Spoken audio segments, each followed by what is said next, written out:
Magandang gabi sa inyo mga kapatid. Tayo ay magpapasimula na sa ating pagpupulong. Pero bago ito, tayo muna ay aawit sa Diyos na Jehovah. Awitin natin ang song number 131. Ang pinagsama ng Diyos, Mateo 19:5 at 6. Ipakiso yung tayo ay tumayo habang binubuksan ang song 131.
Magandang gabi uli sa inyo mga kapatid. Tayo ay makakapakinig muli ng mga paksa mula sa ating kayamanan mula sa salita ng Diyos at gayon din sa pamumuhay bilang Kristiyano at maging sa mahusay sa ministeryo. Isa sa mga abangan natin ay may kinalaman sa pakikipagligawan at pakikipagkasintahan. Marahil narinig nyo na yung salitang ligaw-biro o di kaya ay ligaw-tingin. Saan kaya hahantong ang pagliligawan at pakikipagkasintahan? Sagutin niyo sa atin yan ng 10 minuto na pahayag. At pagkatapos ay mapapakinggan din natin ng ating mga kapatid na may bahagi sa estudyante at tignan din natin itong mabuti. Ano? At tutulungan din tayo ng pamumuhay bilang Kristiyano, yung pasiglahin ang iba na gamitin ang subukan ang pag-aaral. Marahil ay ginagawa nyo na ito pero matutulungan tayo ng bahaging ito na higit pa na magamit ang link na ito sa ating jw.org. Ngayon ay simulan na natin ang unang may bahagi sa pamagitan ng isang pahayag. Tawagin natin si Brother Reynold Tuason sa paksang kung paano magiging matagumpay ang pagliligawan at pakikipagkasintahan. Maraming mga tao sa ngayon ang tinitingnan nila na ang pagliligawan ay isang laro o kaya isang biro. Marahil ay puno ng emosyon, padalos-dalos at madalas ay nauuwi sa sakit ng damdamin. Pero para sa ating mga lingkod ng Diyos, ang pagliligawan ito ay isang hindi lang basta-basta tinatawag na romance, kundi ito ay isang bagay na seryoso, isang hakbang tungo sa pag-aasawa, isang banal na o kaya sagradong kaayusan ng Diyos na Jehovah. Kaya ang tanong ngayon, paano natin masisiguro na yung yugto na ito ng panahon ng pagliligawan tungo sa pag-aasawa ay magiging matagumpay ayon sa paningin o kaya sa pananaw ng Diyos na Jehovah. Paano natin matitiyak yung bagay na iyon? Bueno, tingnan natin ang 3 mahalagang mga susing simulain sa Biblia, mga kapatid, kung papaano ang isang pagliligawan ay magiging matagumpay. Una, ay Ang unang punto rito ay laging isaisip ang pananaw ni Jehova sa pagliligawan at pakikipagkasintahan. Ating basahin yung binanggit na teksto dito sa Kawikaan 20:24-25. Ganito ang ating mababasa. Pinapatnubayan ni Jehova ang mga hakbang ng tao. Dahil paano malalaman ng tao kung saan siya pupunta?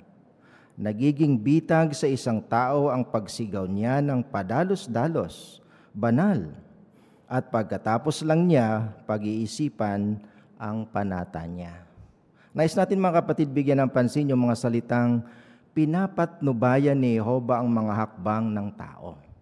Kaya nais natin na tayo ay magabayan ni Jehova sa mga hakbang natin at kasama rito yung tungkol sa pagliligawan. Gusto nating tayo ay mapatnubayan, magabayan ng Diyos na Jehova sa bagay na ito.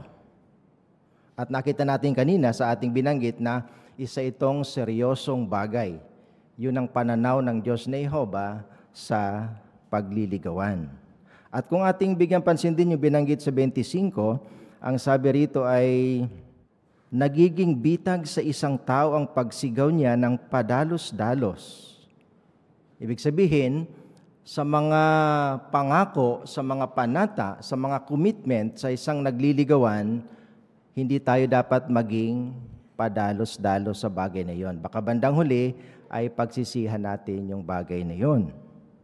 Kaya sabi diyan, pag-isipan mabuti ng may pananalangin kung ano man yung mga pangakong yon, mga panatang yon sa panahon ng pagliligawan para sa gayon ay matupad iyon.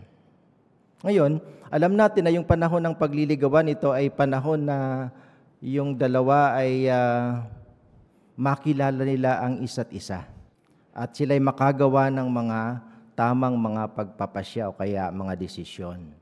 Pero hindi ibig sabihin na yung mga desisyon dito ay laging tungo doon sa tinatawag na kasalan. Pwedeng maaring hindi matuloy tungo sa kasalan. Pero hindi ibig sabihin na yung isang pagliligawan ay bigo na dahil sa hindi yun ay tumungo sa kasalan. Yun ay tamang pagdidesisyon. Hindi lahat ng gayong pagliligawan ay maaring humantong sa kasalan. Pero hindi ibig sabihin na bigo iyon pagka hindi nangyari iyon. Ngayon, ang isang punto pa rito mga kapatid, yung mga nais na makipagligawan, ibig sabihin sila'y handa na sa tinatawag na pag-aasawa. So yung isa ay hindi siya makikipagligawan kung hindi pa siya handa na mag-asawa. Para bang kayo ay sasakay sa isang tren na patungo sa isang destinasyon, sabihin natin sa pag-aasawa, hindi kayo sasakay sa tren na yon kung hindi naman kayo mag-aasawa kasi doon yun patungo sa destinasyon na yon sa pag-aasawa. Kaya ang punto, kung hindi pa handang mag-asawa, hindi pa rin kayo handang makipagligawan. Yun ang mahalagang punto na ating tatandaan. Kaya nakita natin dito mga kapatid na mahalaga na isaalang-alang natin yung pananaw ni Jehova sa bagay na ito. Ngayon tingnan natin yung isa pang punto sa Kawikaan 20:18. Ganito naman ang sabi, 20:18. Magtatagumpay ang mga plano kapag napag-usapan at makipaglaban ka ng mahusay na patnubay. Anong ibig sabihin nito mga kapatid? Sa Ingles ay ginamit yung mga salitang by consultation. Ibig sabihin, bago pa man tayo manligaw, kung tayo ay gagawa ng ganon, pwede tayong kumonsulta. Pwede tayong humingi ng payo sa iba na hindi nalalaman ng tao na gusto nating ligawan kung sakali. Kaya nililinaw dito na pwede nating obserbahan. Pwede nating obserbahan muna ang isa bago tayo manligaw. Kailangan siyang obserbahan. Paano gagawin yung bagay na yon? Pwedeng tingnan siya sa mga pulong o kaya sa mga gathering. Posibleng may mapansin tayo sa kanyang espiritualidad. o kaya naman mga katangian o kaya mga pagawi. Makita natin yung kanyang pagawi sa bagay na yon. Halimbawa, sino ang mga kaibigan niya at ano ang bukang bibig niya? Pwede kaya tayong magtanong sa mga elder sa kongregasyon o sa ibang may gulang na Kristiyano na kilalang kilala siya? Pwede din nating itanong kung ano ang katangian niya o kung anong reputasyon mayroon siya. Kaya ito'y gagawin ng isang planong manligaw. Bago man siya manligaw, pwede niyang gawin yung bagay na yon. Pwede niyang obserbahan yung taong yon na gusto niyang ligawan, kung ano yung mga pagawi niya, pag-uugali niya, sa loobin niya, o kaya ano mga reputasyon mayroon siya. Pwede siyang kumonsultay ka nga. Pwede siyang humingi ng payo sa iba. Ngayon, ang ikatlong punto ay kilalaning mabuti ang isa't isa sa panahon ng pakikipagkasintahan. Tingnan natin yung simulain ng Kawikaan 25. Sabi rito, ang laman ng puso ng tao ay gaya ng malalim na tubig, pero nasasalok ito ng taong may kaunawaan. So, kailangan talaga na sa panahon ng pagliligawan, pakikipagkasintahan, ay makilala ang isa't isa. Paano kaya magagawa ito, mga kapatid? Magagawa ito kung mag-uusap kayo ng masinsinan, magiging totoo sa isa't isa, at makikinig ng mabuti sa isa't isa. Pwede kayo makapag-usap ng mabuti habang kumakain kayo, naglalakad sa lugar na maraming tao, o kapag nangangaral kayong magkasama. O kaya mas makikilala rin ninyo ang isa't isa kapag kasama ninyo ang mga kaibigan at pamilya ninyo. Kaya sa panahong yon ay pwedeng makilala ang isa't isa. Tulad nitong makikita natin, mga kapatid, sa picture, sila'y nag-uusap. Marahil meron silang mga bagay na pinag-uusapan tungkol sa kanilang pagiging magkasintahan. Ayan. Ano kaya yung mga gusto nilang isaalang-alang? Sila ba'y pareho yung kanilang mga plano sa buhay, yung kanilang mga goal sa buhay? Ayan. Kaya pinag-uusapan nilang mabuti. Pero tandaan natin, sabi rito sa caption sa baba, ang matagumpay na pagliligawan ay nauwi sa tamang desisyon, pero hindi laging sa kasalan. Ayan. Kaya kung ating susumarin, mga kapatid, yung ating pinag-usapan sa ngayon, merong 3 punto dapat pag-isipan ng gusto na manligaw. Una, isaisip ang pananaw ng Diyos na Jehova sa pagliligawan. Ikalawa, obserbahan muna ang isa bago manligaw. At ikatlo, kilalaning mabuti ang isa't isa sa panahon ng pakikipagkasintahan. Pag ginawa ito ng isang Kristiyano, yung kanyang pakikipagligawan ay maaring isang masayang panahon na mararanasan niya. Naalala ko tuloy yung sinabi ng isang circuit overseer. Sabi niya, kung wala ka pang plano mag-asawa, para kang pumunta sa job interview na hindi ka pa magtatrabaho. Parang gano'n, Kaya napakaselan talaga kapag ikaw ay nanliligaw na o magkakasintahan. Maraming salamat, Brother Tuason, sa 3 salik na yung inihanda para matiyak namin na maging successful ang pakikipagkasintahan at pagliligawan. Ngayon ay dadako tayo sa spiritual na hiyas. Tawagin natin si Brother Limuel Muyo. Para sa pagtalakay natin, mga kapatid, sa spiritual na hiyas, ating basahin yung teksto natin. Kawikaan 20:27. Hilingin natin si Brother Dob sa basahin yung teksto. Ang hininga ng tao, ang lampara niyo. Ang hininga ng tao, ang lampara ni Jehova. Ang nagsisiwala sa kaloob-looban ng tao.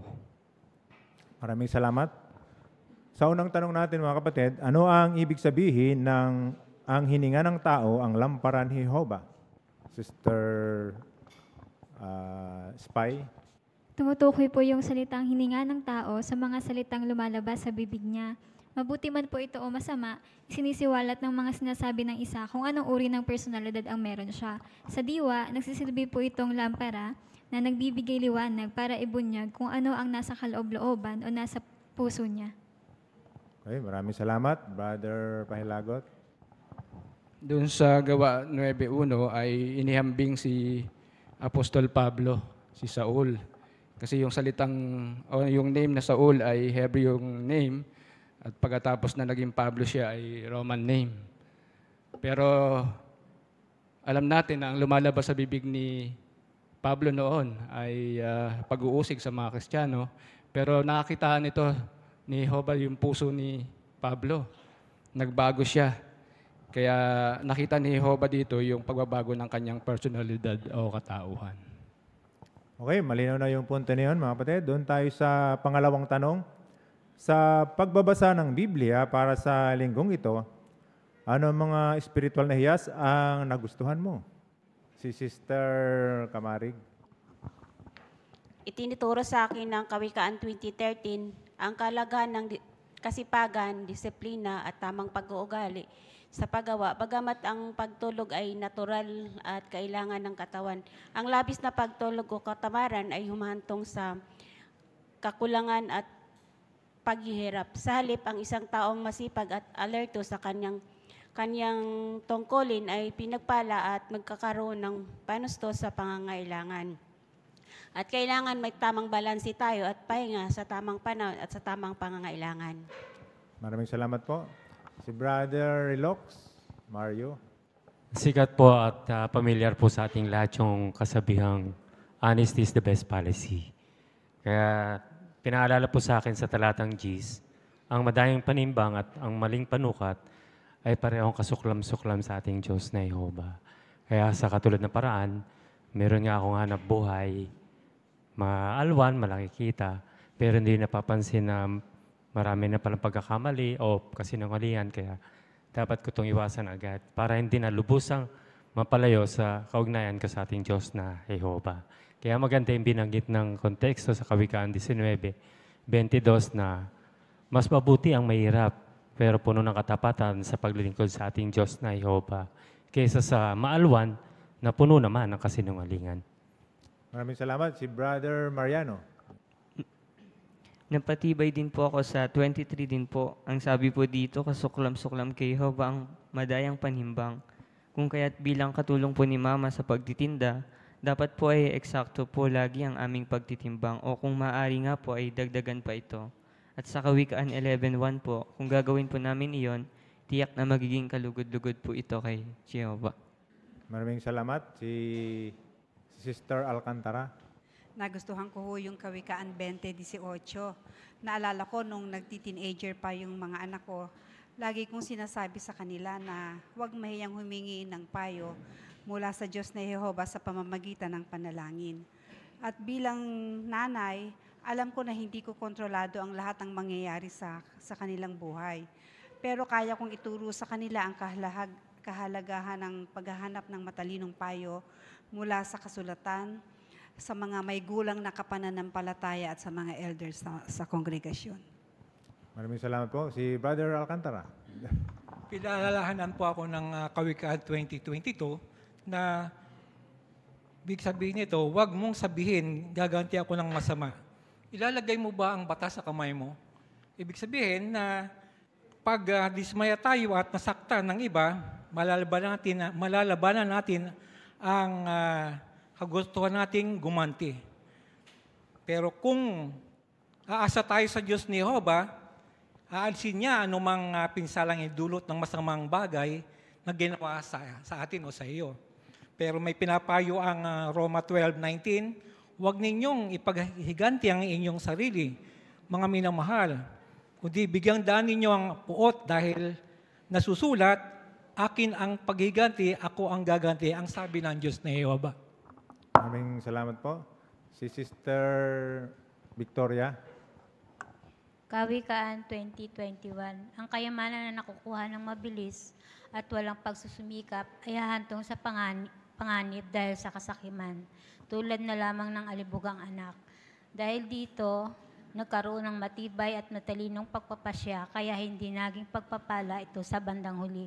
Sa halip ay pagsisisi. Kaya patuloy ko pa pinapahalagahan ang bawat matutunan ko sa mga pagpupulong natin dahil ito lang ang siguradong maipapamana ko sa aking anak na tiyak na ikatatagumpay niya sa anumang hamon ang dumating sa buhay niya. Maraming salamat. Si Brother Abanes. May natutuhan ako sa Kawikaan 20, talatang 1, na mag-ingat sa pag-inom ng inuming di alkohol dahil maaari akong maligaw nito o hantong sa kaguluhan. Ayon sa konteksto, sa Kawikaan 23:30, na ang mga tao na aabot sa magulong sitwasyon o naililigaw, sila yung mga taong nagbababad sa pag-inom ng alak. Kaya kapag umiinom tayo ng alak, ayon sa payo ni Apostol Pablo kay nakakabatang Timoteo, konti lang, yung kaya lang ng katawan. Si Brother Humok Ajiel. Sa Kawikaan 20:15 po, binanggit po yung tungkol sa mga ginto at korales na tinuturing pong mahalaga noong panahon ni Haring Solomon. Pero pwede pong maging mas mahalaga yung labi natin kumpara doon. Binanggit po sa reference na ang mahalagang labi ay nagpapayag ng kabutihan, kabaitan at pag-ibig. At bilang mga labi ng kaalaman, ang mga ito ay nagsasalita ng katotohanan tungkol sa Diyos, gaya na nakaulat sa Biblia. Kaya sisikapin ko po na maging mas mahalaga ang aking mga labi sa mga ginto at korales sa pamamagitan ng pagsasalita ng mga ganitong bagay upang mapupurihan ko po ang Diyos na Yehova. Si Brother Gumila. Binanggit ng 19, ang maninirang puri ay gumagala para magbunyag ng mga sikrito. Sabi dito, huwag kang makisama sa mahilig magkalat ng chismis.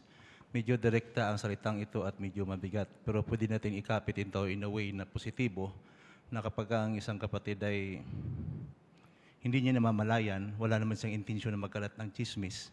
Pero kung napapansin natin na medyo nagsalita na siya ng negatibong bagay yung kinalaman sa ibang kapatid, pwede natin siyang tulungan na change topic para mapansin niya na hindi na dapat pag-usapan mga bagay na yan. So magandang ikapit at intisto sa paraan na ganito.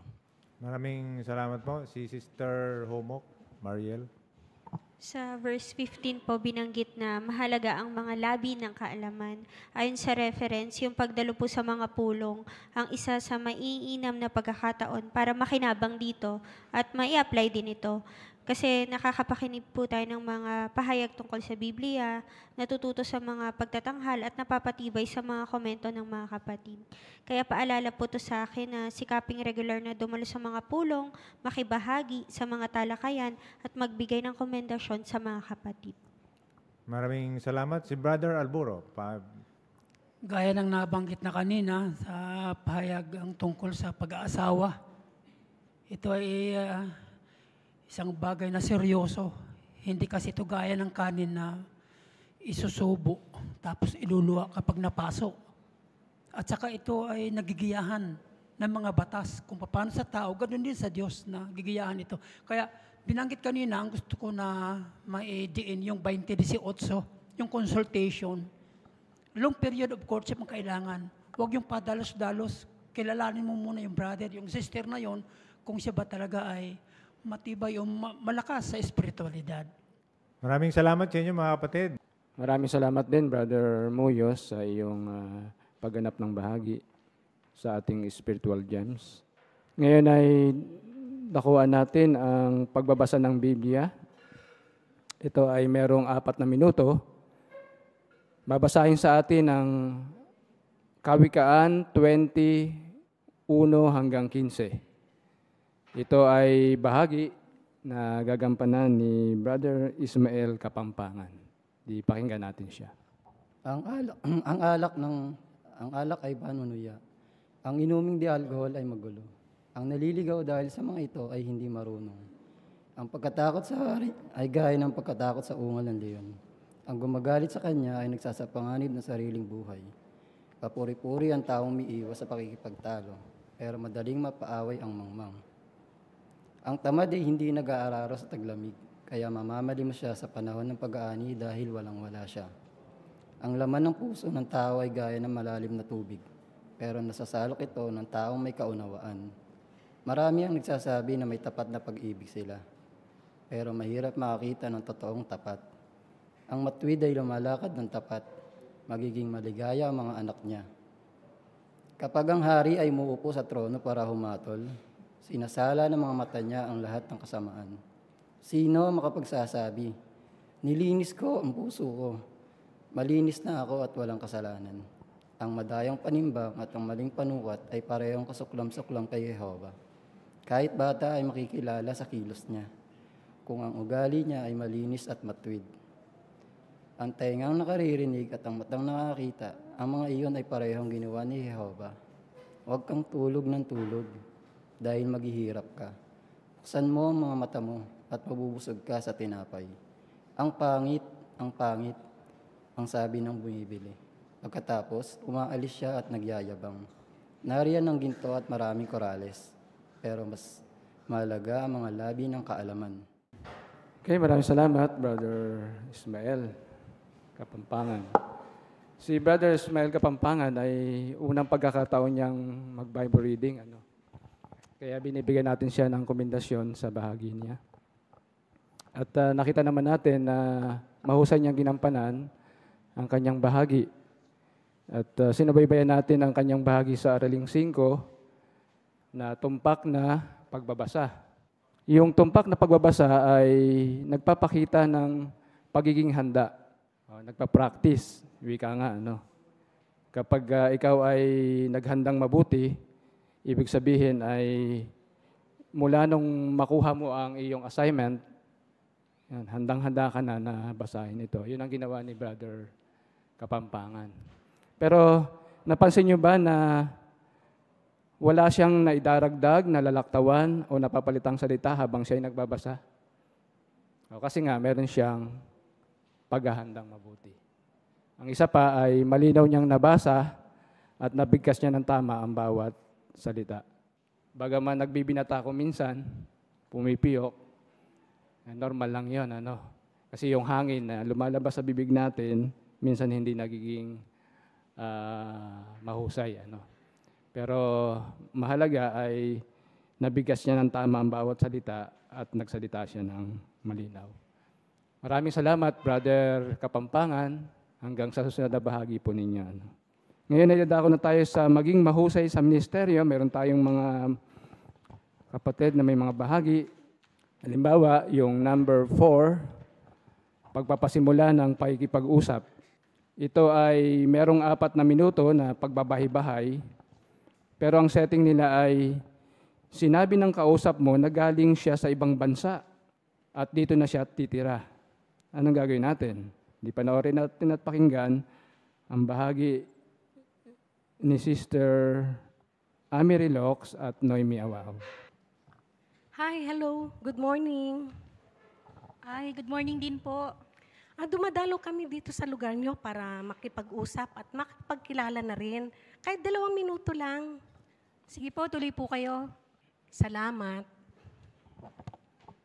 Napansin ko mukhang malalim yata yung Opo. Hindi ko po mapigilang hindi mag-isip. Kakauwi ko lang po galing Dubai. OFW ka pala.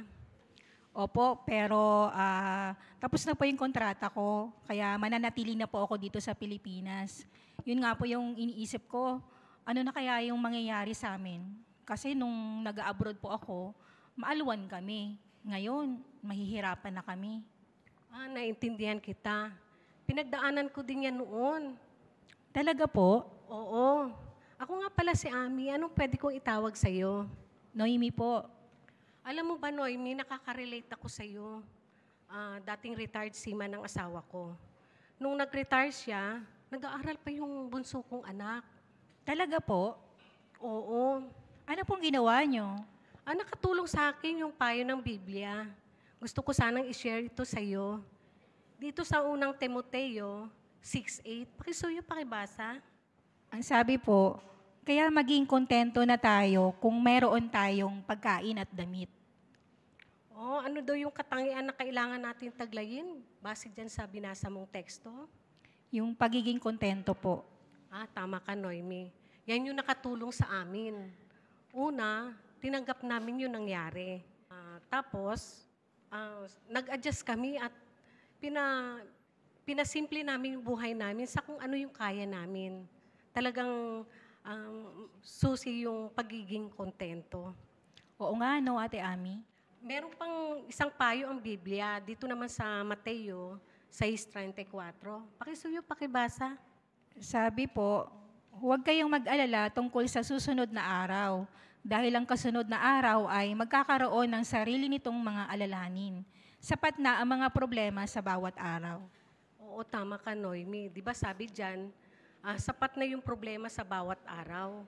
Kaya wag na tayo masyadong mag-alala pa o kung anong mangyayari sa susunod pa na linggo o na buwan. Naku, saktong-sakto pala to sa aking payo na to, Ate Ami, no? Sobra-sobra po talaga yung pag-aalala ko ngayon. Napaka-practical ng payo ng Biblia, di ba? Opo, buti po nakausap kita, ate. Kasi na-realize ko na po yung mga dapat namin gawin para makapag-adjust po kami sa bago naming sitwasyon. Malaking tulong po yung mga payo na i-share nyo sa akin na galing po sa Biblia.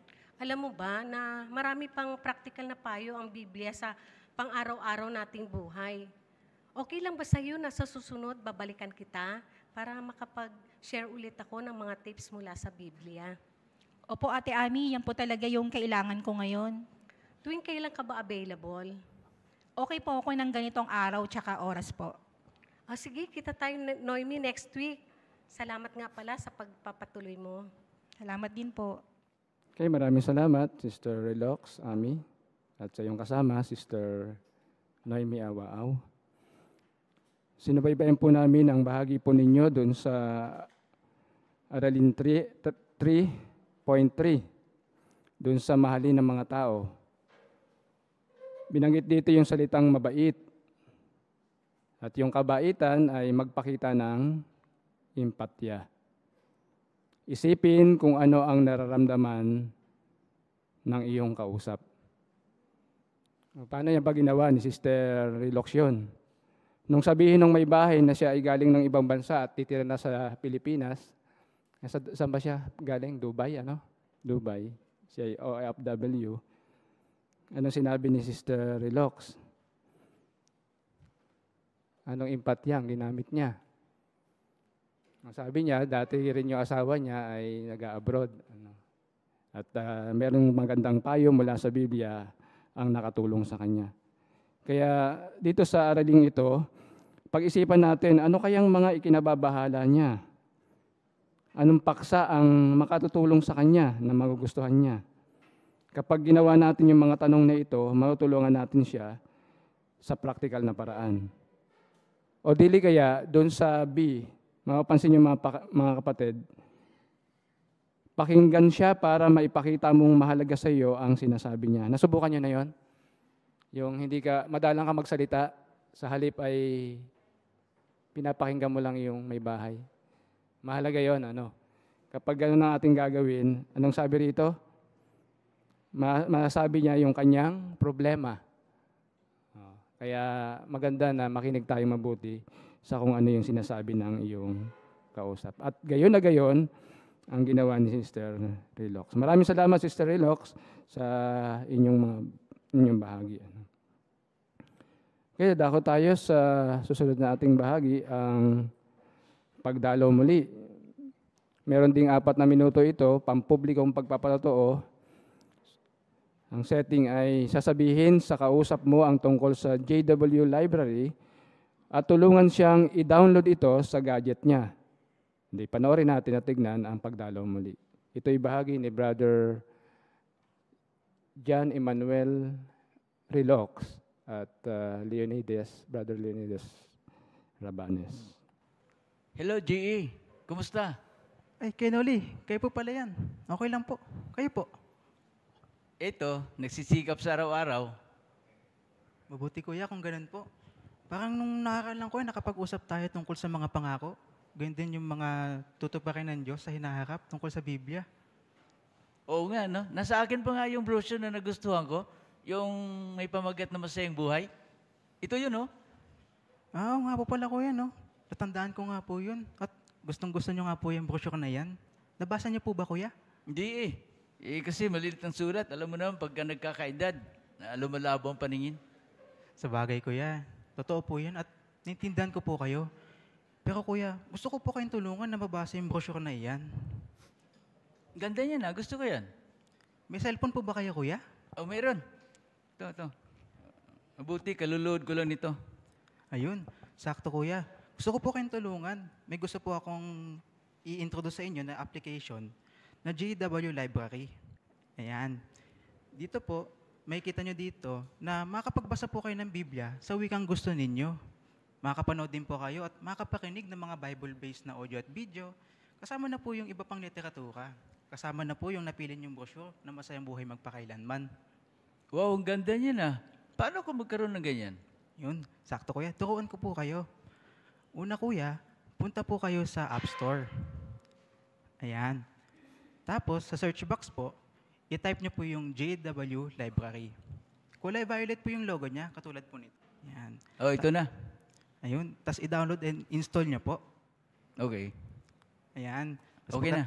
Pagkatapos po nating i-install, i-open po natin iyon. Ayan, may kita nyo po dyan na pwede po kayong pumili ng wika sa Biblia na gusto nyo pong mabasa. Oh, okay na, ito na. Ayun, ayos po. At para naman po doon sa brochure na Masayang Buhay Magpakailanman, punta po kayo doon sa library sa ibaba, sa bandang gitna po. Ayan. Tapos, doon po sa brochure at booklets. Ito, nakita ko na. Ayan. Tapos may kita nyo po dyan yung Masayang Buhay Magpakailanman. At pwede nyo po siyang i-download. Okay, salamat. Salamat, G. Ha? Mababasa ko na itong brochure na to at pati ang Biblia. Ayun. Sakto, kuya, no? At wala pong anuman, kuya. Sa totoonan, kuya, pwede po natin gamitin iyan bilang pantulong kapag nag-uusap po tayo ulit patungkol sa Biblia. Mukhang okay yan sa akin, G. Ayun. Ayos, kuya. Halimbawa, kuya, dito po sa Kabanata 1, turo ko po sa inyo. Ayan. Makikita po natin dyan kung paano po tayo matulungan ng Biblia. May tanong at mga para po dyan. At makikita nyo, may mga videos, mga larawan din po dyan na makakatulong sa inyo habang pinag-aaralan po natin yung tungkol dyan. Sige, G. Maraming salamat ulit, ha? Send ko na lang sa iyo yung contact ko kapag available na akong pag-usapan natin ang bagay nito. Sige po, kuya. Salamat po sa time nyo, ha? Kwentuhan po ulit tayo sa susunod. Okay, salamat. Okay, maraming salamat sa inyong bahagi, Brother Relox, J.E., at saka si Brother Rabanes. Ito ay public witnessing, mga kapatid, no? Pero naipakita ng brother kung paano tutulungan yung kanyang kausap na i-download yung ating JW Library. Marahil kayo, nasubukan nyo na rin yan. Ano? Natulungan nyo yung mga tao na ma-download ito sa kanilang sariling gadget. Pero ano napansin nyo, mga kapatid? Hinayaan lang ba ng brother na magkaroon ng JW Library app, yung may bahay, yung kanyang kausap? Hindi, ano? Kundi, ano sabi dun sa araling 9.5, pag-usapan ng isang espesipikong paksang makatulong sa kanya. Nagsikap yung brother na ipakita sa kanya na maipakita yung mga video, o sariling wika, at kung papaano mag-aaral ng Biblia o Bible study. Kaya pwede rin pala natin gawin yon. Magpakita tayo ng empathy sa kanila na habang sila ay binibigyan natin ng download ng JW Library, ay matulungan natin silang mag-aral ng Biblia. Maraming salamat, Brother J.E. Relox, sa iyong bahagi. Nakuha naman natin yung point number 6, ipaliwanag ang paniniwala mo. Ito ay pagtatanghal mula sa ating Artikulo 159 na sagot sa mga tanong sa Biblia. Ang paksa ng kanilang pagtatanghal ay, mapupunta ba sa langit ang mga hayop? At tingnan natin kung masagot ng brother yung tanong na ito.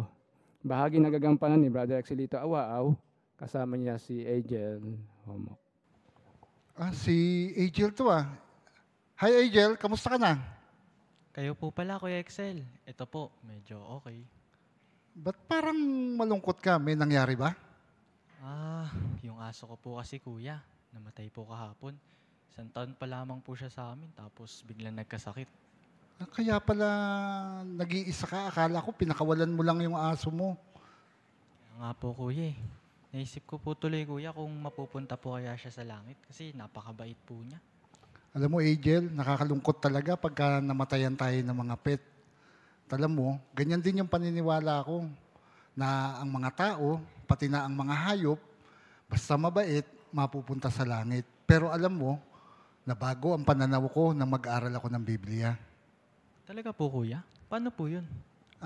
Angel, meron akong gustong ipabasa sa yung teksto. Dito sa, dali kunin ko yung cellphone ko. Sa Apokalipsis 14:1. Pwede ba akong makisuyo sa iyo na pakibasa mo? Sige po kuya. Ang sabi po dito, at nakita ko ang kordero na nakatayo sa bunduksyon at may kasama siyang 144,000 na may pangalan niya at pangalan ng kanyang ama na nakasulat sa noo nila.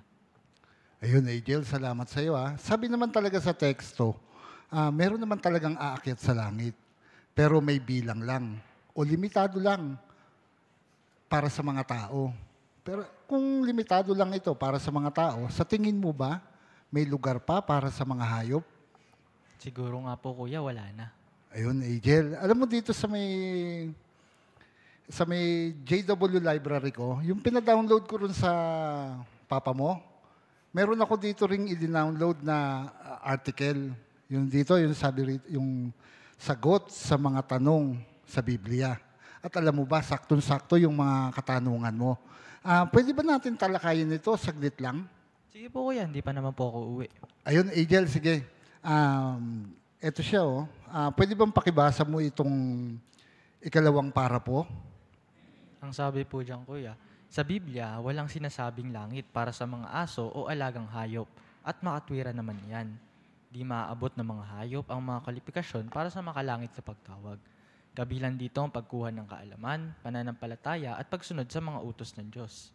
Mga tao lang ang nilikha na may pag-asang mabuhay magpakailanman. Ayun, Angel. Ano yung sabi ron sa binasa mong paragraph? Sabi daw po diyan kuya, hindi daw po kayang umakyat ng mga hayop sa langit kasi hindi daw po nila kayang abutin yung kwalifikasyon. Ayun, hindi nila kayang umabot ng kwalifikasyon na napaka-importante katulad ng pananampalataya at kaalaman. Pero alam mo, Angel, nagmamalasakit pa rin ang Diyos sa mga hayop. Kung ganun kuya, kung hindi sila aakyat sa langit, paano na po yung mga hayop? Ayun, Angel, dito rin naman sa teksto ng Isaiah 11:6, nakaulat dito na kasama nating mabubuhay ang lahat ng uri ng hayop, maamo man o mababangis. Lahat sila makakasama natin ng payapa. At alam mo, kahit hindi sila nakakaabot sa pamantayan ng Diyos, may halaga pa rin sila sa Diyos. Sa katunayan nga, inutusan niya ang mga mananamba niya na tratuhin ng tama ang mga hayop. Talaga po kuya? Ngayon ko pa lang po yan nalaman. Oo, Angel. Sa article na to na pinabasa ko sa iyo, marami ka pang matututuhan, Angel. Kaya alam mo, gusto kitang tulungan na mag-aral ng Biblia. Kung ganun kuya, pwede po akong sumabay sa tatay ko sa pag-aaral ng Biblia. Ayun, Angel. Isasend ko sa iyo yung article na to. Pwede siyang i-share yung link niya. Tapos, kung sasabay ka sa tatay mo na mag-aral ng Biblia, sumabay ka na rin sa akin sa pag-uwi. Tara na. Sige po, kuya. Maraming salamat, Brother Awao at Brother Homok. Bible study din pala yung tatay ni Angel. Itong pagkatanghal, mga kapatid, na ito ay kinuha dun sa sagot sa mga tanong sa Biblia. Marahil ay nakita nyo na yung link na ito sa ating jw.org. Kaya maganda yung paksa nila. Mapupunta ba sa langit ang mga hayop? Yung kausap niya, lungkot na lungkot kasi yung aso niya ay namatay. Meron din tayo nakakausap na ganyan. Dahil nagiging bahagi na ng pamilya yung mga hayop, kung minsan, talagang iniiyakan, mahal na mahal nila yung mga hayop na ito. Pero ano yung sagot doon sa tanong na ibinangon? Ang sabi ay, walang sinasabing langit para sa mga aso o alagang hayop at makatwira naman iyan. Pinakita ng brother yung Apokalipsis 14:1 hinggil sa meron lamang mga pag-asa sa langit na may bilang at mga tao yun, hindi mga hayop. At marami pang karagdagang impormasyon na makikita natin sa sagot sa mga tanong sa. Kaya maraming salamat, Brother Abahaw, ay nalinawan sa atin yung tanong na ito na mapupunta ba sa langit ang mga hayop. Tiyak na. At nais nyo bang pasalamatan, mga kapatid, ang pagsisikap nila na gampanan ng kanilang mga bahagi. Ngayon ay dadako tayo sa pamumuhay bilang Kristiyano. Pero bago ito, tayo muna ay magpapahingali sandali sa pamagitan ng pag-awit. Awitan natin ang song number 78. itinuturo ang salita ng Diyos. Ito ay kinuha sa Gawa 18:11.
Meron tayong link sa jw.org na subukan ng pag-aaral.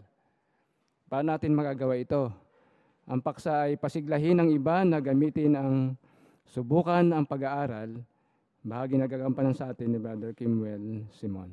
Natagpuan ko na ang tunay na kahulugan ng buhay. Ay nang sabi ni Marcos Paulo de Sousa. Dati siyang miyembro ng isang heavy metal band. Noong 18 siya, ay sumali siya sa isang banda na heavy metal. At dito ay tinutugtog nila ay yung mga malalaswa at sataniko ang mga tema. At dahil dito ay naapektuhan niya kanyang pag-iisip, saloobin at paggawi. At dahil din dito ay naging negatibo siya at naging marahas. Pero nagbago ang kanyang buhay. Noong 1999 ay nakilala niya ang mga saksi ni Jehovah. Dito ay inoferan siya o inalok siya na mag-aral ng Biblia. At ito ay kanya naman tinanggap. Pero ito ang sabi niya, tinanggap ko iyon kahit hindi naman talaga ako interesado. Pero sa paglipas ng panahon ay nagbago ang kanyang pangmalas sa buhay dahil sa natutunan niya sa pag-aaral ng Biblia. Kaya isa lang yan sa napakadaming halimbawa na natulungan ng pag-aaral ng Biblia. Kaya napakalaking bahagi ng ating pagmiministeryo ang pag-aalok ng pag-aaral ng Biblia. Dahil dito ay matutulungan natin sila na matuto sa salita ni Jehovah at maging alagad din sila. Kaya sa pagbabahay-bahay natin ay pinasisigla tayo na direkta tayo mag-alok ng pag-aaral sa Biblia. Paano ang kailangan natin gawin para makapag-alok tayo ng direktang pag-aaral ng Biblia? Doon sa ating workbook, binabanggit doon ng 3 paraan kung paano tayo makakapagpasimula o ng direktang pagpasimula ng pag-aalok sa Biblia. Ito po ay tanong-sagot, mga kapatid, kaya pwede kayo magkomento. Ano yung unang paraan para makapag-alok tayo? Sister Felicitas? Alamin po muna kung saan magiging interesado ang kausap mo. Tama, maraming salamat. At pagkatapos nating alamin yon, Sister Pinky Carlos sa likod. Ipakita nga po kung paano masasagot ng pag-aaral sa Biblia ang mga tanong niya. Maraming salamat po. At sa panghuli, Sister Relox. Amin. Pwede mo rin siyang tulungan sa iba pang practical na paraan. Maraming salamat. Ayun yung tatlong paraan para makapagpasimula tayo ng direktang pag-aalok ng Bible study. Pero bukod dyan ay merong inilaan sa atin ang Diyos na Jehovah na maaari nating gamitin para makapag-alok tayo ng Bible study. Doon ay makikita natin ito sa ating website. At ito ay yung link na subukan ang pag-aaral. At para mabuksan natin ito, tingnan natin yung nandun sa picture. Kung makikita natin doon sa picture doon sa workbook, makikita natin doon yung, pag binuksan natin yung website natin na jw.org, makikita natin doon yung homepage. At doon sa homepage natin ay makikita natin yung bilog na mayroong picture na dalawang lalaki na nagba-Bible study. At kapag nilik natin iyon, ay mapupunta naman tayo doon sa website natin mismo. Pwede pakisuyo po.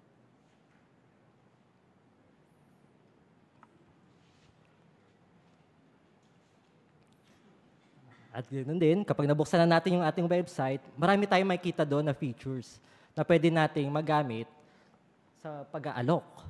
Katulad na makikita natin doon sa pinaka-actual na website natin. Di balikan natin o pag-usapan natin yung dalawang tanong na nasa workbook. Ang sabi dito, paano mo magagamit ang link na subukan ng pag-aaral sa pag-aalok ng Bible study? Sister Mariel Homok. Pwede ko po muna introduce yung website natin na jw.org. Tapos pumunta po doon sa subukan ng pag-aaral sa may lower part. Dito po pwede natin idiin yung mga tanong na masasagot ng Biblia, gaya ng paano ako magiging masaya, mahal ba talaga ako ng Diyos. Pwede din po natin i-highlight sa kanila yung nakalagay dito na wala itong bayad at pwede silang makipag-aral personal man o virtual at na bilang huli, wala silang obligasyon. Pwede silang huminto kung ayaw na nila. Maraming salamat. Meron pa karagdag, Sister Jam Mendoza? Minsan po, baka mag-alala yung isang may bahay kung mahirap ba yung pag-aaral ng Bible. Kaya pwede po nating ipanood yung video sa link na paano ba ginagawa ang pag-aaral sa Biblia para makita niya kung gaano kasimple at kadali ang pag-aaral ng Bible. Maraming salamat. At marami pang features doon na pwede nating magamit. At sa ikalawang tanong naman, anong mga paraan ang nakita mong epektibo sa pag-aalok ng pag-aaral ng Biblia sa inyong lugar? Sister Rodora de la Cruz. Ang isa ay yung paggamit ng brochure ng Masayang Buhay. Doon sa likod na pahina, may mga larawan doon. Ipakita natin ito sa may bahay at tanungin kung nararanasan ba ng lahat ng tao yung ganong kalagayan. Pagkatapos na talakayin ito, dali natin siya sa Aralin 1, paragraph 1, kung anong mga tanong yung sinasagot ng Biblia. Kadalasan naman yung mga tanong na nandun nakakapukaw ng kanyang interes. At sa pag-uusap na yon, pwede natin siyang alukan ng pag-aaral ng Biblia. Maraming salamat. No? Kaya pinasisigla tayo na sa bawat pagkakataon na magmiministeryo o magbabahay-bahay tayo, ay direkta tayo mag-alok ng pag-aaral ng Biblia. Balik po tayo sa chair. Okay, maraming salamat, Brother Kiber Simon, sa pagtalakay ng paksang iyon. Tunay na nakita natin na napakahalaga ng pag-aalok ng pag-aaral sa Biblia gamit ang subukan ang pag-aaral. Ngayon ay dadako tayo mga kapatid sa 10 minuto na pag-play ng ating video may kinalaman sa accomplishment na nagawa ng ating organisasyon para sa June. Hindi panoorin natin ang video ito.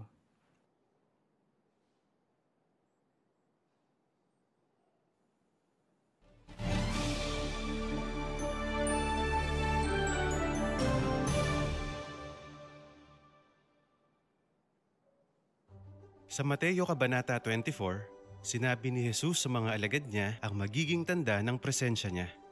Kasama dito ang mga nakakatakot na mga pangyayari na nakakaapekto sa maraming tao. Kitang-kita sa sinabi ni Jesus na mahalagang kumilos na. Kaya ganito ang sinabi niya sa mga alagad, "Patuloy kayong magbantay." Inihula din ni Jesus na ipapangaral sa buong mundo ang mabuting balita. Ang mapanganib na panahong ito, hindi na magtatagal. Kaya sa pinakataas na bahagi ng homepage ng jw.org, may picture at title ng isang artikulo. Pinatawag ito na billboard. Makikita dito ang malinaw na mga ebidensya na talagang nabubuhay na tayo sa mga huling araw. Pero paano kaya pinipili ang mga artikulo dito? Paano nagagawa yung homepage ng mabilis habang napapanatili ang mataas na kalidad nito? At anong epekto nito sa mga bumibisita sa website natin? Pag-usapan natin yan. 2 beses sa isang linggo, may isang grupo ng mga brother na nagmi-meeting. Tumutulong sila sa Coordinators Committee at Writing Committee. Kapag nagmi-meeting ang grupo nila, pinag-uusapan nila yung mga nagaganap sa buong mundo. Halimbawa niyan, yung digmaan sa Ukraine, o kaya yung pamamaril sa isang school sa Texas. Napag-uusapan din nila yung mga resulta ng survey o mga pag-aaral na inilabas kamakailan. Isang halimbawa niyan, yung komento ng World Health Organization tungkol sa malaking bilang ng mga taong nakakaranas ng sobrang kalungkutan. Nandyan din yung tungkol sa mga kabataang na-depress dahil sa pandemic. Kaya sa lahat ng pangyayaring yan, gusto namin ipakita sa mga tao kung ano ang sinasabi ng Biblia. O kaya naman, ipakita sa kanila na talagang nabubuhay na tayo sa mga huling araw. Yung mga napipili naming paksa, talagang nakakatulong sa tapat pusong mga tao. Malaking tulong din to sa ministeryo ng mga kapatid. Kasi may magagamit silang paksa na pamilyar sa mga tao. Kaya mas napapadali ang pagpapasimula ng pakikipag-usap sa ministeryo. Kapag nakapili na ng gagamiting paksa, natatapos namin ito agad kasi may schedule kaming sinusunod, nagtutulungan kami at may tulong ni Jehovah. Tignan ngayon kung paano ginagawa ang seryeng Patuloy na Magbantay. Kailangan naming matapos ang isang artikulo sa loob lang ng ilang araw, kung minsan isang araw lang. Pero nang unang ipagawa ito ng writing committee, parang imposible ito kasi mga 2 buwan nagagawa ang isang artikulo. Dito sa writing department, kapag natanggap na namin yung paksa mula sa writing committee, magsisimula agad kami. Magre-research kami, isusulat yung artikulo, tapos babasahin ito, i-check at papa-aprobahan. Tapos itatranslate para maging available sa napakaraming wika sa website natin. Napapabilis ng mga prosesong yan ang gawain. Pero gusto naming mapabilis pa ang paggawa ng mga artikulo. Kaya kapag may draft na ng artikulo, may ginagamit na computer program para sabay-sabay na magawa ang mga trabaho. May mga naglalagay ng impormasyon para sa mga translator. May nagche-check ng mga na-research at para mas madali itong makita sa internet, may idinadagdag silang impormasyon. May mga sample din ng artwork para may ideya na sa kalalabasan ng artikulo.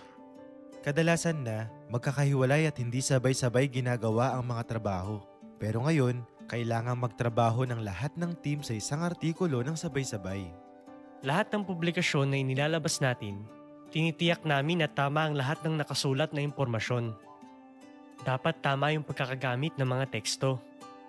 Kapag gagamit ng mga pangyayari, pangalan ng tao, o iba pang impormasyon, dapat natumpak din. Kaya lahat yan chinecheck namin para matiyak na tama ang mga impormasyon. Gaya ng ibang mga publikasyon natin, yung mga artikulo sa billboard, dapat tumpak din. Yung pag-research at pag-check, pareho lang. Ang pagkakaiba lang ng mga artikulo sa billboard, mabilisan ang paggawa. Trabaho naman ng art department ang maghanap ng mga larawan. Dapat makuha nito yung atensyon ng mga mambabasa at tumagos sa puso nila. Madalas meron lang kaming 1.5 oras para mangolekta ng 15 hanggang 20 na larawan. Tapos, ipapadala namin yun sa mga brother na mag-a-approve. Kapag nakapili na sila, gagawa na kami ng tinatawag na digital image layout. Magagamit ito ng ibang team na nagtatrabaho para sa isang artikulo. Dahil sa mga layout na ito, natitiyak namin nagagana ang mga artwork sa iba't ibang device, gaya ng laptop, tablet o cellphone. Yung mga translator naman, sinisikap nilang matranslate agad yung mga artikulo. Tinitiyak nilang marirelease ito kasabay ng English para makinabang yung mga bumibisita sa website. Kapag may artikulo para sa billboard, inuuna namin yun. Kasi alam namin na kailangan itong matapos agad. Alam din namin na kailangan ng mga translator ng karagdagang impormasyon para may translate nila ito ng tama. Kaya ibibigay namin yan pagkatanggap namin ng artikulo at tatapusin sa araw ding yun. May hinangaan ako sa paggawa sa mga artikulong ito. Kapag si Jehovah may mensaheng gustong ipaabot sa lahat ng tao, kaya niya itong gawin ng napakabilis. Paano naman nakatulong ang mga artikulong ito sa mga tao?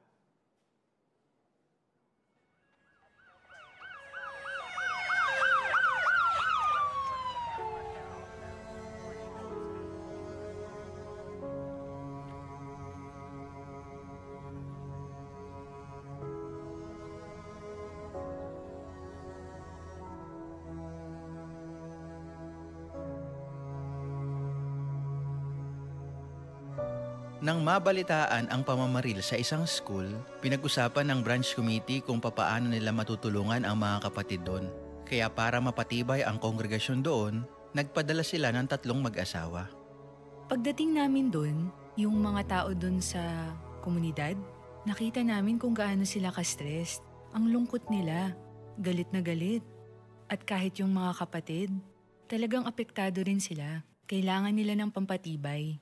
Malungkot yung mga kapatid, pero alam nila na kailangan pa rin nilang mangaral. Kailangan nilang patibayin yung iba. Pero nalilito sila kung ano ang gagawin. Alam nila na para mapatibay yung mga tao, kailangan nilang makinig. Tapos, yun, may magandang artikulo sa billboard. Makikita mo yung mga kapatid sa ministeryo. Pinapakita yung artikulo sa cellphone nila. Napakagandang regalo ng billboard. Nagagamit namin ito at sinasabi sa mga tao, alam ng maraming tao ang pinagdadaanan mo. Ipinapanalangin ka nila. Tagos sa puso ng mga kapatid yung mga artikulo natin sa billboard. Kasi hindi lang nila yun nagagamit sa ministeryo. Kahit sila napapatibay din ito. Ramdam nilang hindi sila nag-iisa.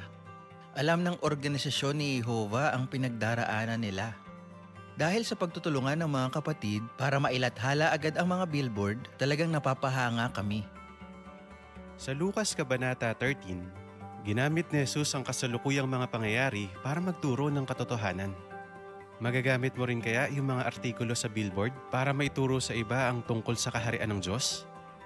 Madali lang ang mag-share ng artikulo mula sa website. Pumunta sa pinakailalim na bahagi ng artikulo para makita ang i-share button. Pero kung hindi mo talaga alam kung paano ito gagawin, magpatulong sa isang kaibigan. Paano kung yung isang artikulo sa billboard na palitan na? Wala na ba yun? Available pa rin yun. I-click ang tingnan ng iba pa. Makikita doon yung mga artikulong na feature sa homepage. Nang sabihin ni Jesus ang magiging tanda ng presensya niya, pinatibay din niya ang mga alagad niya at sinabi, kapag nakita ninyong nangyayari na ang mga ito, makakatiyak kayong malapit na ang kaharian. Hindi isinulat ang mga artikulong ito para ipakitang napakahirap ng buhay ngayon. Isinulat ang mga to para ipakitang malapit ng kumilos ang kaharian ng Diyos. Lagi nating tandaan iyan. Kailangan din tong malaman ng mga mahal natin sa buhay. Talagang nagpapasalamat tayo kay Jehovah at sa organisasyon niya. Napapaalalahanan tayo na patuloy na magbantay. May nagagamit din tayong mga tool para maabot ang puso ng mga tao sa ministeryo.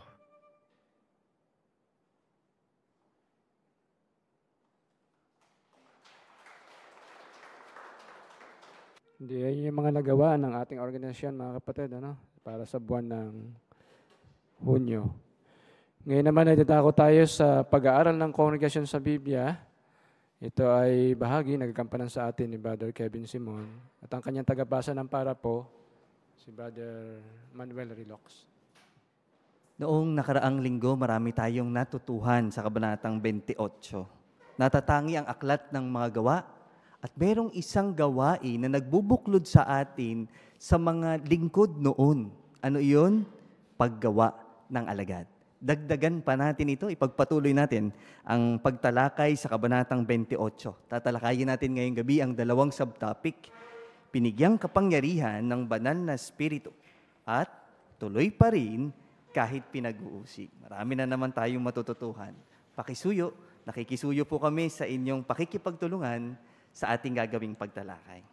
Pakikisuyuan natin si Brother Manuel Rilox para basahin sa atin ang mga para po. Nang atasan ni Jesus ang kanyang mga alagad na maging mga saksi, sinabi niya sa kanila, Tatanggap kayo ng kapangyarihan kapag dumating sa inyo ang banal na Espiritu, sa patnubay ng Espiritu ng Diyos o ng kanyang aktibong puwersa. Ang mga tagasunod ni Jesus ay magiging mga saksi sa buong lupa. Sa pamamagitan ng banal na Espiritu, sina Pedro at Pablo ay nagpagaling ng may sakit, nagpalayas ng mga demonyo at bumuhay pa nga ng patay. Gayunman, mayroon pang mas mahalagang layunin ng kapangyarihang tinanggap nila sa pamamagitan ng banal na Espiritu. Tinulungan nito ang mga apostol at ang iba pang mga alagad na maibahagi ang tumpak na kaalaman sa mga tao para magkaroon ng mga ito ng buhay na walang hanggan. Noong Pentecostes 33 CE, ang mga alagad ni Jesus ay nagsilita ng iba't ibang wika ayon sa ipinagkaloob sa kanila ng Espiritu. Sa gayon ay nakapagpatotoo sila tungkol sa makapangyarihang mga gawa ng Diyos. Hindi tayo makahimalang nakapagsasalita ng iba't ibang wika sa ngayon. Pero sa tulong ng banal na Espiritu, ang tapat na alipin ay nakapaglalathala ng mga literatura sa Biblia sa maraming wika. Halimbawa, milyon-milyong kopya ng Bantayan at Gumising ang iniimprenta bawat buwan at ang ating website na jw.org ay naglalaman ng mga salig Bibliang publikasyon at video sa mahigit 1,000 wika. Nakatutulong ang lahat ng ito upang maihayag natin ang makapangyarihang mga gawa ng Diyos sa mga tao ng lahat ng bansa, tribo at wika. Maraming salamat sa pagbasa. Tanong sa 8 and 9a, ano ang nagawa ng mga alagad ni Jesus dahil sa kapangyarihan ng banal na Espiritu? Hindi kayo magbigay ng ilang punto. Pakisuyo, Sister Roda de la Cruz. Sila po ay nagpagaling ng may sakit, nagpalayas ng mga demonyo at bumuhay pa nga ng patay. Maraming salamat. Meron pa ba? Sister Beryl, pakisuyo. Tinulungan din po ng banal na Espiritu yung mga apostol at ang iba pang mga alagad na may ibahagi ang tumpak na kaalaman sa mga tao para magkaroon sila ng buhay na walang hanggan. Maraming salamat. Meron pa ba? Sister Irene Pahilagot, pakisuyo. At noong Pentecostes 33 CE nga po, ang mga alagad ni Jesus ay nagsalita ng iba't ibang wika ayon sa ipinagkaloob mismo ng banal na Espiritu. Maraming salamat po. Kaya karagdagan, Brother Alcantara. Ngayon po yung mga alagad na sina Pedro at Pablo ay nagpatutungo sa mga tao sa bumisita sa Jerusalem. Kaya sabi nung mga tao na naniwala sila sa mga anong gagawin namin. Sabi naman ni Pedro na kailangan ay magsisi kayo at magpa-bautismo. Pero sa oras na yon, na 3,000 ang nagpa-bautismo. Kaya yung patutuon na yon ay talagang tinulungan sila ng banal na Espiritu. Maraming salamat. Kaya bilang pagdiriin, yung iniatas sa atin na mahirap na gawaing ito, hinayaan lang ba tayo ng Panginoong Hesus? O sige, ito na ang atas ninyo. Ganun ba ang kanyang ginawa? Brother Alburo. Hindi. Kasama sa Jesucristo hanggang sa katapusan ng sistemang ito ng mga bagay na umaalalay sa atin. Maraming salamat po. At pero siya ipinangako, ano yun? Habang ginagampanan natin ang gawaing ito, Sister Simon. Pinangako niya na tatanggap sila ng kapangyarihan kapag dumating sa kanila yung banal na Espiritu. Maraming salamat. Tanong sa B, ano ang nailathala ng tapat na alipin sa tulong ng banal na Espiritu? Sister Mariel Homok, pakisuyo. Nakapaglathala po sila ng mga literatura sa Biblia sa maraming wika. Halimbawa na po yung ating Bantayan at Gumising na iniimprenta bawat buwan at yung ating website na jw.org. Ngayon po sa website natin available na sa 1,103 na wika. Maraming salamat. Na-check nyo rin ba yun? Tama yung, yung nabanggit na bilang. May kinalaman dun sa wika ng ating website. Kaya kung hindi man tayo makahimalang nakapagsasalita sa ibang mga lingwahe, paano nangyayari yan sa ngayon? Bilang pagdiriin. Sister Jen Homo. Naisasalin po yung lahat ng mga literatura natin sa pinakamalalayong lupain, maging sa mga remote areas ay nagkakaroon na rin ng pagsasalin. Maraming salamat po. Kaya yung translation, ano ang epekto sa ating gawaing pangangaral? Sister Jam Mendoza. Nakatulong po ang lahat ng ito para mahiyag natin yung makapangyarihang mga gawa ng Diyos sa mga tao sa lahat ng bansa, tribo at wika. Maraming salamat. Pagpatuloy natin ang pagtalakay, dito tayo sa Jace. Mula noong 1989, tinutukan na ng tapat na alipin ang paglalathala ng bagong sanlibutang salin ng banal na kasulatan sa maraming wika. Ang Bibliang ito ay naisalin na sa mahigit 200 wika at milyon-milyong kopya na ang naimprenta at patuloy pang iniimprenta. Hindi ito magtatagumpay kung hindi dahil sa Diyos at sa Kanyang Espiritu. Salamat po. Tanong sa 10. Mula noong 1989, ano na ang naisagawa may kinalaman sa pagsasalin ng Biblia? Sister Umpakan. Mula noong 1989 po, naisali na sa may higit 200 wika ang bagong sanlibutang salin ng Biblia at milyong-milyong kopya na nito ang naimprenta. Isang tagumpay po ito na hindi magiging posible kung wala ang tulong ng Diyos at ang Kanyang banal na Espiritu. Maraming salamat. Pasensya na, Sister Henyo. Si Jemia. Maraming salamat sa mahusay na pagbasa. Bilang pagdiriin, dahil ba ito dahil lang sa organisasyon ng Diyos na Jehovah o dahil sa kagalingan ng mga translators? Mahuhusay kasi sila. Sister Gina Cruz, pakisuyo. Ito nga po dahil sa Diyos na Jehovah at sa Kanyang banal na Espiritu. Marami pong salamat. Sister Jen Homo, pakisuyo. Talagang kumikilos po ang Diyos na Jehovah kasi yung pagta-translate pa lang po, magugulat tayo na mga ilang linggo may bagong naita-translate na mga wika at hindi nga po madali ang pagsasalin. Maabot talaga ito ng mga taon. Pero sa ating organisasyon, makikita na linggo lang merong naisasalin ng mga wika. Maraming salamat. Kaya ang Biblia, mas madali na siyang umabot sa puso ngayon ng napakadaming mga tao.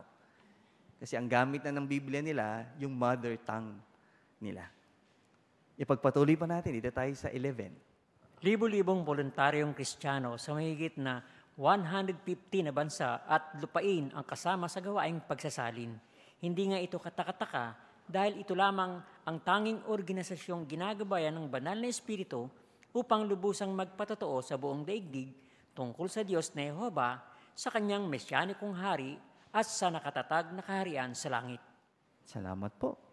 Sa 11, ano na ang naisagawa may kinalaman sa pagsasalin ng mga publikasyon ng mga saksi? Ano na ang naisagawa? Brother Angkingko, pakisuyo po. Yung lubos ng makapagpatotoo tungkol sa kaharian ng Diyos. Maraming salamat po. Eksakto ang sagot. Bakit hindi kataka-taka ito? Bakit hindi kagulat-gulat ito? Brother Kyle de Asis, pakisuyo. Dahil libo-libong voluntaryong Kristiyano, mahigit 150 bansa at lupain ang kasama sa gawaing pagsasalin.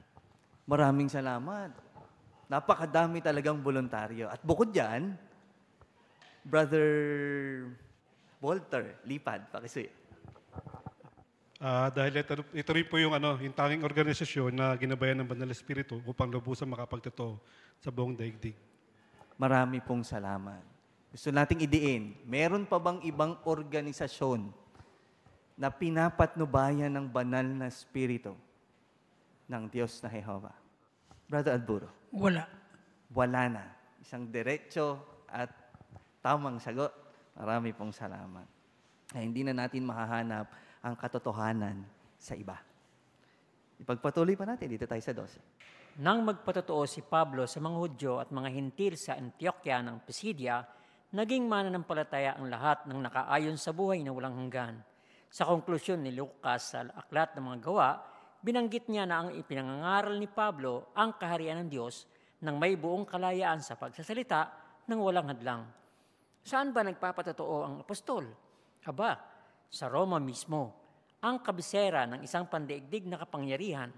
Sa pamamagitan man ng mga pahayag o ng iba pang pamamaraan, nakapagpatotoo ang mga tagasunod ni Jesus noon sa tulong at patnubay ng banal na Espiritu. Tanong sa 12. Bakit nakapagpatotoo si Pablo at ang iba pang mga Kristiyano? Sister Lynn Muyo, pakisuyo. Sinasabi sa Gawa 28:31 na ipinangaral ni Pablo ang kaharian ng Diyos ng may buong kalayaan sa pagsasalita ng walang hadlang. Dahil nga ito nung nasa Roma si Pablo nakabilanggo, hindi na isang senturyon yung nagbabantay kay Pablo, kundi isang ordinaryong kawal ng pretoryo. Kaya doon ay pinahintulutan si Pablo na magsayos ng sariling tuluyan at tumanggap ng mga panauhin. At kung saan siya ay nangaral doon sa lahat ng bisita niya nang walang hadlang. Maraming salamat. Ang galing ng research, karagdagang impormasyon, wala yan sa ating paragraph. Maraming salamat po, Sister Muyo. Karagdagan po, Brother Fahilagot. At kitang-kita na yung pagpapatotoo ng mga alagad noon ay hindi sa kanilang sariling lakas, kundi sa tulong at patnubay ng Banal na Espiritu. Maraming salamat po sa pagdiriin yan. Brother Alcantara, pakasi. Kaya sila nagpatotoo dahil binigyan sila ng Panginoon Hesus ng pangyarihan na ang susi ng kaharian ng Diyos na ipangaral ng mabuting balita sa lahat ng mga tao. Marami. Kaya nung binigyan sila ng atas kasama si Pedro, magkasama si Pedro at si Pablo. Kaya ito, nung nangaral sila, ay yung pinuntahan ni Pablo ay sa Roma, doon siya nangaral. Maraming salamat po. Naidiin natin ng Roma. Anong resulta ng pagpapatotoo ni Pablo sa Antioquia? Sister Spy. Naging mananampalataya po ang lahat ng nakaayon sa buhay na walang hanggan. Maraming salamat. At iyon ay dahil sa, nagawa ni Pablo iyon dahil sa Sister Maricar Tranquilino. Pakisiyo. Sa tulong at patnubay ng Banal na Espiritu. Maraming salamat. Tuloy pa rin kahit pinag-uusig. Dito tayo sa 13. Nang pag-usigin ang mga alagad ni Jesus noon, nagsumamo sila kay Jehovah na sana'y tulungan silang maging matapang. Ang resulta, napuspos sila ng Banal na Espiritu at naihiyag nila ang salita ng Diyos nang walang takot. Tayo rin sa ngayon ay nananalangin na sana'y magkaroon tayo ng karunungan at lakas upang patuloy na makapagpatotoo kahit pinag-uusig. Dahil sa pagpapala ng Diyos at tulong ng Banal na Espiritu, patuloy tayong nakapapangaral. Walang makakapigil sa gawaing pagpapatotoo, kahit ang matinding pagsalansang ni ang brutal na pag-uusig man. Kapag pinag-uusig tayo, nararapat lamang na manalangin para sa Banal na Espiritu at para sa karunungan at lakas ng loob na maihag ang mabuting balita. Bakit nararapat lamang na manalangin kapag pinag-uusig tayo? Bakit tama itong gawin? Brother Relox, pakisipa. Napakahalaga po talaga ng panalangin. Kaya pag tayo nanalangin, magkakaroon tayo ng karunungan at lakas upang patuloy po tayo makapagpatotoo kahit tayo inuusig. Maraming salamat po. Patunayan natin yan sa mga halimbawa noon. Nung pinag-usig yung mga alagad ng Panginoong Hesus, anong ginawa nila? Brother Richard, pakisiyo. Nagsumamo sila o nanalangin sila sa Diyos na Jehovah, kaya nagkaroon sila ng lakas ng loob at walang takot na magpahayag. Tama, maraming salamat. Meron bang makakapigil sa gawaing pangangaral? Sister Jen Homo. Wala po kasi yung sa ulat po nung gawa 4:18-31, kahit nakaharap po sila dun sa matataas na opisyal, sinabi po talaga nila na hindi namin kayang tumigil sa pagsasalita tungkol sa mga bagay na nakita namin at narinig. Kaya pagbantaan man sila, talagang nandun yung lakas na ibinibigay po ng Banal na Espiritu. At sa tulong po yun ng panalangin. Maraming salamat po. Brother Alburo, pakisiyo. Kitang-kita naman kahit sa ating kasalukuyang panahon, dumarami yung mga tapat na lingkod ni Jehovah. Milyon-milyon. Maraming salamat po. Napansin niyo yung teksto sa Lucas 11:13. May idinidiin ito sa atin. Sister Irene Fahilagot, pakisiyo. Binanggit po doon na ang Diyos na Jehovah, kapag humingi po tayo ng patnubay, talaga magbibigay siya, lalo na yung Banal na Espiritu, lalo na kung talagang hihingi tayo sa panahon na pinag-uusig tayo. Maraming salamat po. Kaya pagka-under tayo ng pag-uusig, ano ang hindi natin titigilan na gawin? Sister Millet, kung ka. Hindi po natin titigilan na manalangin. Maraming salamat. May mahusay na halimbawa sa atin si Esteban. Ito tayo sa 14 at 15. Si Esteban ay lakas loob na nagpatotoo bago namatay sa kamay ng kanyang mga kaaway. Dahil sa matinding pag-uusig noon, Lahat ng alagad, maliban sa mga apostol, ay nangalat sa buong Judea at Samaria, pero tuloy pa rin ang gawaing pagpapatotoo. Nagpunta si Felipe sa Samaria para ipangaral ang Kristo at nagkaroon ito ng napakagandang resulta. Bukod diyan, sinabi ng ulat, ang mga nangalat dahil sa pag-uusig na nagsimula nang patayin si Esteban ay nakarating hanggang sa Phoenicia, Cyprus at Antioquia. Pero sa mga Hudyo lang nila ibinahagi ang mensahe. Pero ang ilan na mula sa Cyprus at Cyrene ay pumunta sa Antioquia at inihayag sa mga taong nagsasalita ng Griego ang mabuting balita tungkol sa Panginoong Hesus. Noong panahong iyon, lumaganap ang mensahe ng kaharian dahil sa pag-uusig. Sa ating panahon, ganyan din ang nangyari sa dating Soviet Union. Noong 1950s, libu-libong saksi ni Jehovah ang ipinatapon sa Siberia dahil sa nangalat sila sa iba't ibang pamayanan, patuloy na lumaganap ang mabuting balita sa malawak na lupaing iyon. Imposibleng makapaglakbay ang napakaraming saksi noon ng 10,000 kilometro para maipangaral ang mabuting balita dahil sa laki ng pamasahe. Pero ang gobyerno mismo ang nagpadala sa kanila sa lugar na iyon. Sinabi ng isang brother, lumilitaw na ang mga otoridad pa mismo ang nakatulong para malaman ng libu-libong tapat na mamamayan sa Siberia ang katotohanan. Maraming salamat, Brother Manuel Relox, sa mahusay na pagbasa ng ating mga parapro. Tanong sa 14 at 15a, ano ang naging resulta ng pag-uusig na nagsimula ng patayin si Esteban? Sister Amordum, pakisuyo. Nung panahon po yun ay lumaganap po yung mensahe ng kaharian dahil sa pag-uusig. Ayon po dun sa Gawa 11:19-20, yung nangalat po yung nagpasimula nung patayin si Esteban hanggang nakarating po ito sa Phoenicia, sa Cyprus at sa Antioquia. Pero sa mga Hudyo lang nila ibinahagi yung mensahe. Pero nung nandun na sila sa Cyprus at sa Cyrene, ay pumunta sila doon sa Antioquia, na ihayag naman nila yung salitang Grego, yung mabuting balita tungkol kay Jesus. Maraming salamat. Kaya ang resulta, Sister Sheila May Kamari. Lumagana po yung mensahe ng kaharian dahil sa pag-uusig. Maraming salamat po. Sa ating panahon, paano nalaman ng maraming mamamayan sa Siberia ang katotohanan? Brother Gio Homok, pakisuyo. Noong 1950s, libo-libong mga saksi ni Jehovah ang pinatapon sa Siberia.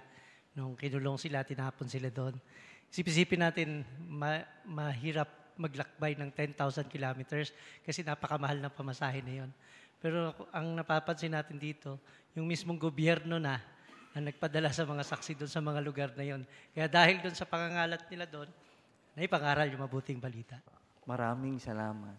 Anong aral nun, mga kapatid? Anong take-away natin dun sa nangyari na yon? Ang ganda ng ulat. Brother Alburo. Makikita natin na ang banal na Espiritu ng Diyos na Jehovah andyan para umalalay sa atin, para na maipamahagi sa malawak na lugar ang mabuting balita ng kaharian. Maraming salamat po. Uulitin ko yung tanong kanina. May makahahad lang ba para maipangaral ang mabuting balita? Parang narinig ko si Sister Relox. Si Ate Marlene. Tama yung sagot niya. Sister Marlene Relox, pakisuyo ng sagot. Wala po. Marami pong salamat. Wala. Pinatunayan ngayong gabi sa pinag-aralan natin na walang makapagpapahinto sa gawain ng Diyos na Jehovah unless siya ang magsabing tapos na ang gawain ito. Pero hanggat hindi niya yun sinasabi, magpapatuloy ang gawain ito. Ano nga asahan natin? Magbibigay ang Diyos na Jehovah ng banal na Espiritu para kahit na pinag-uusig tayo, di tayo titigil sa iniatang na gawain sa atin ang pangangaral ng mabuting balita. Balik tayo sa chairman. Maraming salamat, Brother Simon, sa masigla, sa pagtalakay ng ating CBS. At tunay na nakinabang tayo dito.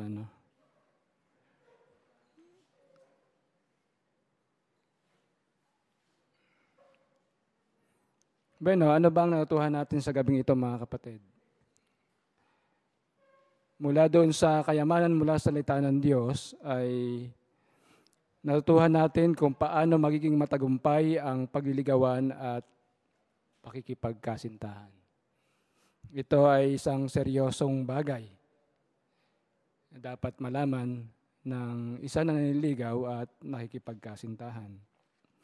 Ano yung tatlong salik na ibinigay sa atin ng nagto kanina? Una ay laging isaisip ang pananaw ni Jehovah sa pagliligawan at pakikipagkasintahan. Hindi lamang sa isip natin, iniisip ng iba na enjoyment lang o enjoy lang yung pagliligaw biro o kaya ay ligaw tingin, wika nga. Pero ito ay dapat sa pananaw ni Jehovah. Yung pangalawa ay obserbahan muna ang isa bago manligaw. Baligtad yung ilan, nanligaw muna bago obserbahan. Pero dito ay tinalakay natin na obserbahan muna. At pangatlo ay kilalaning mabuti ang isa't isa sa panahon ng pakikipagkasintahan. Kaya yung tatlong salik na yan ay tutulong sa atin para makaging matagumpay ang pakikipag-ligawan at pakikipagkasintahan. Pangalawa, natutuhan natin na mag-alok ng Bible study gamit ang sa brochure natin, yung link na subukan ang pag-aaral. Kaya tinulungan tayo ng bahaging ito na mag-alok ng pag-aaral sa Biblia sa may bahay sa direktang paraan. Pwedeng gamitin ang video, pwedeng gamitin yung mga tanong mula dun sa brochure, at pagkatapos ay papiliin sila kung at saan sila pwedeng mag-iinteresado sa paksang iyon. Tutulong ang link na ito para magkaroon tayo ng mga Bible study, mga kapatid. Kaya sikapin natin na gamitin ang link na ito para magkaroon tayo ng mga Bible study. At alam ko na meron din kayong iba't ibang paraan na nakita kung paano magiging epektibo sa pag-aalok ng pag-aaral sa Biblia, sa mga teritoryo natin. At doon sa pag-aaral ng kongregasyon sa Biblia, na napansin niyo mga kapatid, tinulungan tayo nito na maging matapang.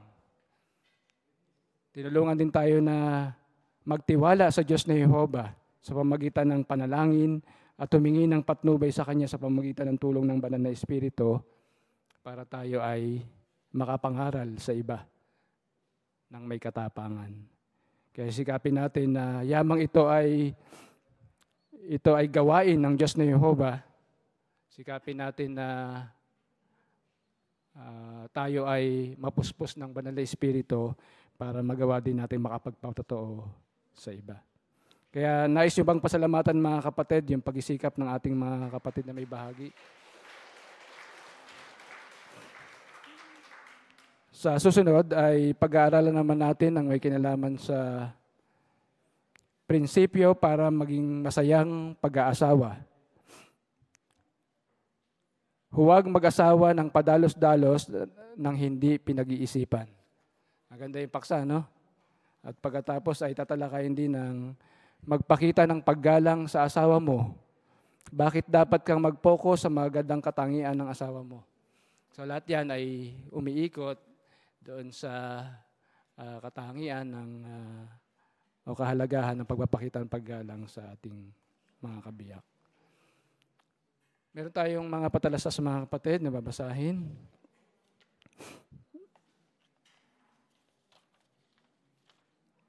Mga patalastas at paalaala, Hunyo 2025. Para sa kongregasyon, una, medical na mga issue.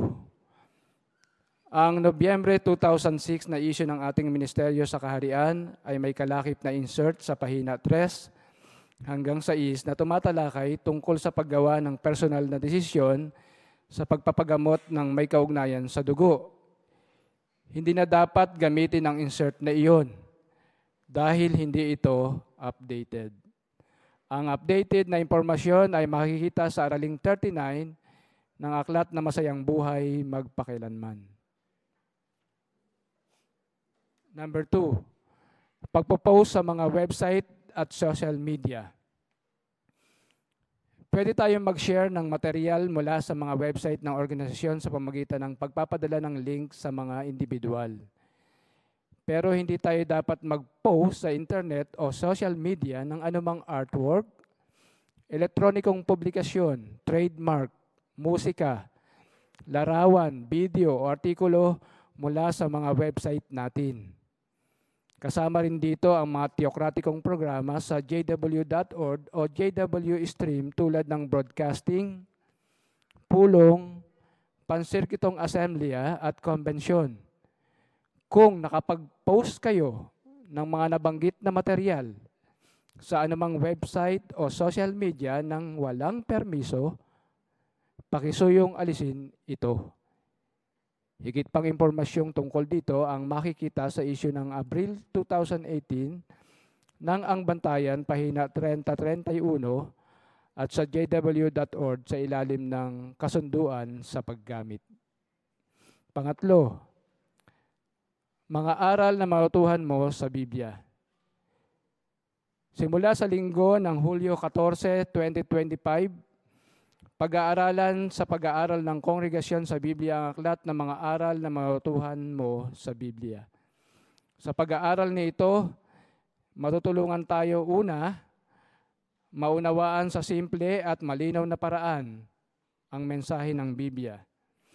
Pangalawa, matututo mula sa mga halimbawa ng mga tauhan sa Biblia, mga sumusunod kay Jehovah at mga hindi. At pangatlo, may isabuhay ang mga aral na natutuhan natin. Pang-apat, maghandang mabuti bawat linggo sa pamamagitan ng pagbasa sa bawat aralin, pagsagot sa mga tanong sa aralin, at paghanap at pagbasa mismo ng mga teksto sa Biblia kung saan nakabase ang aralin. Bukod sa pagtatanong ng mga tanong na nasa dulo ng bawat aralin, itatanong din ng konduktor ang mga sumusunod. Ano ang matutuhan natin sa ulat na ito tungkol kay Jehovah? Anong praktikal na mga aral ang matutuhan natin mula sa ulat na ito? Isasarahan natin ang ating pulong sa pamamagitan ng pag-awit sa Diyos ni Jehovah. Awitin natin ang Song 150 na hanapin ang Diyos para maligtas, halaw sa Panyas 2:3. Pakisuyong tayo ay tumayo kung pinahintulot ng inyong kalagayan.